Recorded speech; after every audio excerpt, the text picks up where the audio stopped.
Today's video is sponsored by ExpressVPN. Welcome to r/Today I F'd Up, where OP accidentally shows off his privates to over 2,000 people, including his family. Today I F'd up by getting him really excited on stage in front of 2,000 people. I'm a 17-year-old guy. I'm a student at Dance Academy, and today we had our annual dance festival. Last year it obviously couldn't take place because of Corona, so this year our school decided to make something special for the guests. They decided to make a cooperation with the Ballet Academy. They wanted to make a hip-hop/ballet mix sort of thing where you combine the two elements. I was doing the hip-hop part, and a girl from another academy was doing the ballet part, and we had a solo together. We would often need to practice together apart from the group. Honestly, during practice, I would sometimes get a boner, and I'm pretty sure she noticed. She's really shy and she doesn't talk much. I probably made her uncomfortable, I don't know. Side note, no, I wasn't aroused in any way. I was nervous, and I don't know, it sometimes happens when I'm nervous. Today was the event, and a lot of people came. The time came for my solo, and I went on stage with the girl. Oh no. I had to wear a satin trouser that was extremely thin. We were dancing, and I noticed that it was starting to happen. I could hear a few people giggling. I thought of running off the stage, but this would have honestly made it even worse. After our solo had finished, I quickly left the locker room because I wanted to leave as fast as possible. My coach came to me, and he was a bit mad because they actually wanted to upload this event to YouTube, but since I ruined it, they couldn't. It was really embarrassing, and as I was walking out, there were a few girls at the door, and I could see how hard they tried not to laugh. Plus, what makes it even worse is that my parents and my grandma were there. It's gonna be awkward since I'm gonna see the whole dancing crew on Monday. Yeah, anyways, the only positive thing is that the girl I was dancing with texted me saying, "I think if I was a guy, I would probably also get a boner from dancing with you." I don't even know what that means. I guess she didn't want to make me feel that bad, lol. Then OP posted an update.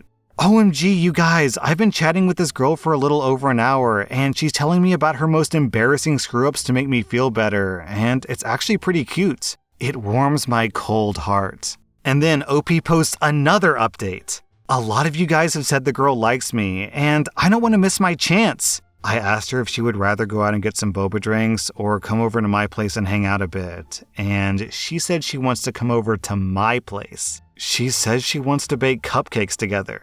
Ladies and gentlemen, he's in. OP, clearly she likes what she saw. Also, OP, I wouldn't feel too bad about it. Literally every single guy on planet Earth has experienced this exact same thing, just on a much larger scale. When you're a teenager, these things just pop up completely randomly and you have no control over it. And look on the bright side, OP, some guys are known for having trouble performing under pressure, but you have the exact opposite problem. The more pressure you're under, the better you perform. Plus, if you guys actually become like a long-term couple, then for the rest of your life, whenever someone's like, "So, how'd you two meet?" you can just say, "Well, she got one look at my giant hunk of man meat and she knew that she just had to have it." Today I effed up by turning up to a wedding without my cameras when I'm the wedding photographer.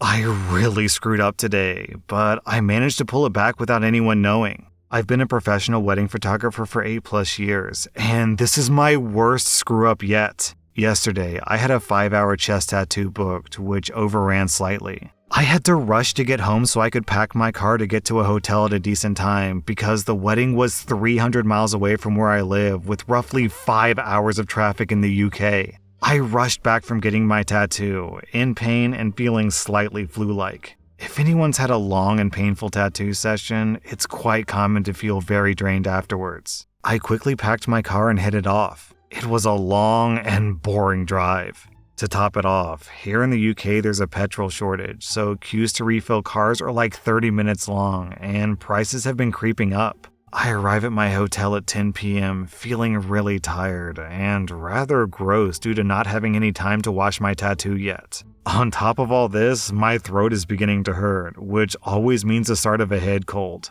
No worries, I can just sleep it off. Nope. While unpacking my car, I realized that I forgot my most important bag, my camera bag. I had no option but to drive 5 hours, over 300 miles back home to get that bag. My satellite navigation told me that it would be 3 a.m. by the time I got home, which I then realized meant that I would be back at my hotel at 8 a.m. for a wedding that I had to be at 9 a.m. So, with absolutely no sleep, a sore chest, a throat which now feels like I'm swallowing razor blades, and a high temperature causing me to shiver, I stood there at the wedding with my cameras, incredibly delirious, wondering why the pain medication I took wasn't doing anything. I was also working with less money due to having to pay for the hotel room and 900 miles of fuel from my car, and I was fairly certain that I caused a few speed cameras to go off. OP, I definitely feel for you here, but why on earth would you book a giant tattoo session the day before you're supposed to spend an entire day shooting a wedding? I don't want to victim blame here, but maybe that wasn't the best choice, OP. Today I effed up by leaving a 3-star review for our engagement photographer. OP, let me guess, did your photographer show up late to the wedding because he forgot his camera 300 miles away? So this still doesn't feel real. I had a full panic attack over it and I'm still freaking out. We hired a photographer for our engagement and wedding photos, and after we got our engagement photos, we realized that he wasn't a good fit. We didn't like the photos, he was cagey and made us feel uncomfortable, and he frequently missed meetings. He said that he wouldn't give us a refund for the wedding portion of the deposit, which was close to $3,000. Despite the wedding being over a year away and us offering to help transfer our date to a new couple. He was honestly pretty aggressive with me specifically, despite both me and my fiancé talking to him. We agreed that we could move forward with him and look at possible solutions. A month later, he emailed saying that we'd found another couple for our date and he wanted to know if we wanted to cancel. We asked if he would refund our deposit, and he said no, despite having a new client. Finally, he agreed to give back a few $100. We left a review about our mixed experience and gave him 3 out of 5 stars. We were exceedingly kind about the parts that he did well, which was nice lighting. But we were honest about the lack of communication and him asking to hire a new client without refunding us. A few minutes later, I got harassing emails and texts demanding that I take down the reviews, claiming that I was ruining his family. We told him the reviews were honest, and if he felt like we'd been unfair, then we would edit the reviews, but we got no response. 30 minutes later, we were in a random town getting lunch. This town is 3 states away from where that photographer lives. I hear the photographer call out my name. Somehow, this photographer has tracked down me and my fiancé in this random town. He starts threatening us, saying that we had no right to leave the contract. He threatens to sue us and starts yelling in the middle of a crowded plaza. I'm honestly really afraid at this point, and I'm just trying to escape, to walk away. He gets in his car and follows us, saying that we'll hear from his lawyers, and I feel like I'm living in a fever dream. He has no legal grounds to sue us, but this was still wild. I always felt that he had bad vibes. If you get bad vibes from a wedding vendor, just run away. OP, this guy drove, or flew, I guess, over 3 states to where you are so he could yell at you in public about his 3 out of 5 star review? Well, clearly OP, there's only one solution. Change your 3-star review to a 1-star review. And speaking of reviews, so obviously I work really hard on this channel. I put out daily videos every single day. I actually number my episodes when I'm making them so I know what episode I'm on. And this episode is number, 1022.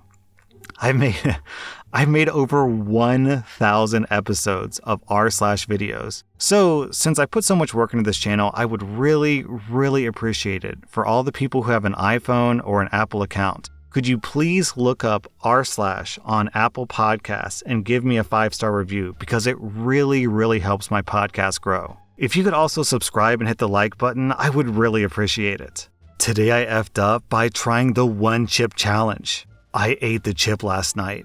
As a spicy connoisseur, I didn't think that it would be as bad as it was, so I didn't prepare any kind of relief. I'm the kind of person who loves the pain of spicy food. I eat habaneros like they're potato chips. I order extra spice at Thai restaurants. I make chili that can't be eaten by anyone I know. I've binged jalapeno, hot and spicy, and ghost pepper chips. It's not an actual skill or anything that I'm proud of. I just love spicy food. So after missing last year's challenge, I noticed Pocky has a new chip this year with the Carolina Reaper and Scorpion Pepper, and I couldn't pass it up. These sound like cheesy metal bands to me, so I buy one of these chips with no fear. I read, "This chip will destroy you" on the packaging, and it actually makes me laugh. How bad could this possibly be? Well, it was bad. After unwrapping the chip, I noticed there was an extra chip in the package, so I was excited. This single chip was like $5 from the store that I got it from, so it felt like a discount.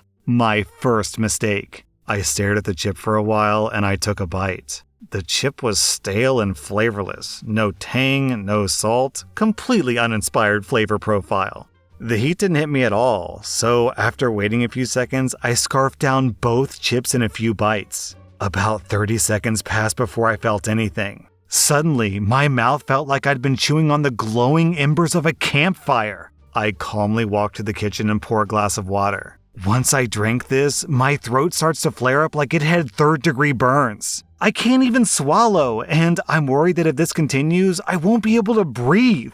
I drank more water, which only functions to spread the spice stuck in my teeth down my throat. At this point, my body is reacting like I'm swallowing actual fire. It thinks that my throat is inhaling flames, and all there is the flight or fight response. I want to run into a pool and drown myself. The pain is so unbearable. Suddenly, I remember the fruit popsicles in the fridge. I get one out and I deep-throat it onto my tonsils to cool off the pain, and it works. As long as the popsicle is on my tonsils, the pain feels manageable. Unfortunately, the popsicle is gone in less than 30 seconds, and I end up eating all of them in about 2 minutes. All the popsicles are gone, and I'm still feeling the burn, so I do something I've never done my entire adult life. I pour a glass of milk. I'm lactose intolerant, so this is the worst case scenario situation, but I couldn't take it anymore. To be clear, other people in my house drink milk, so that's why I have it in the fridge. So I drink a glass of milk and it doesn't help.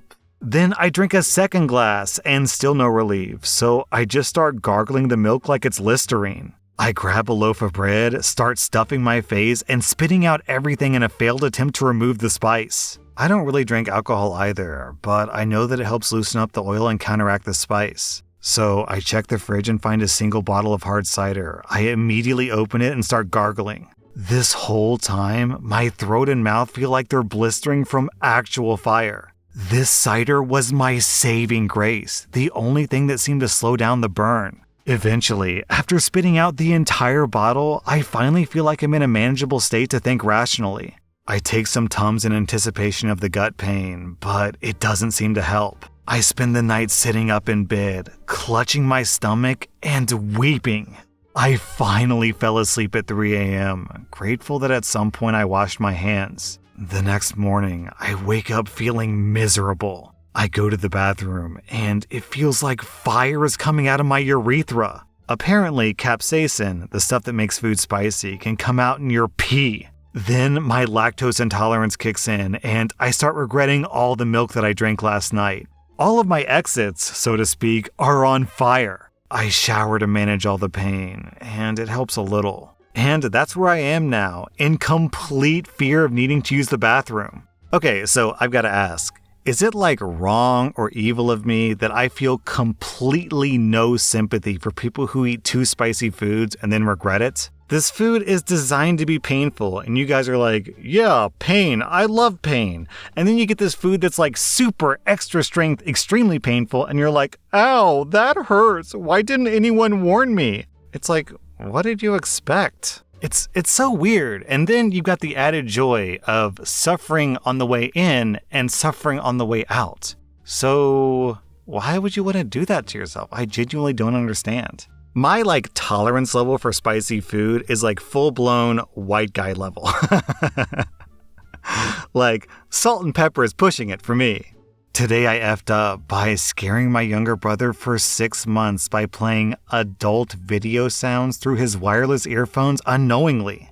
Right, so for the past 6 months, I've noticed that when I'm watching a video, or maybe a late night video, the audio stops playing for a few minutes. Not often, but every now and then.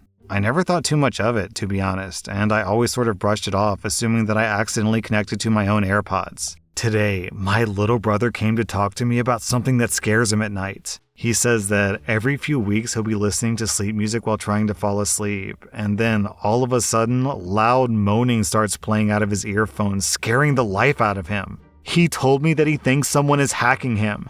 It instantly clicked that I'm an idiot, and that he had once paired his earbuds to my phone. So basically, every time he has on his wireless earphones in the same house as me, and I go to play something on my phone must give priority to his headphones. I'm assuming he knows what type of video it is, but he's too embarrassed to say because he thinks some evil hacker or troll is trying to play a sick joke on him. Now, should I tell him that it's coming from my phone and that I've been watching these videos and blindly connecting to his wireless earphones? Or is this the complete other way around and he's trying to save me the embarrassment? Because I'm pretty sure on Android devices it'll say something like, wireless earphones paired to iPhone successfully, blah blah blah, where it would probably state my iPhone's name.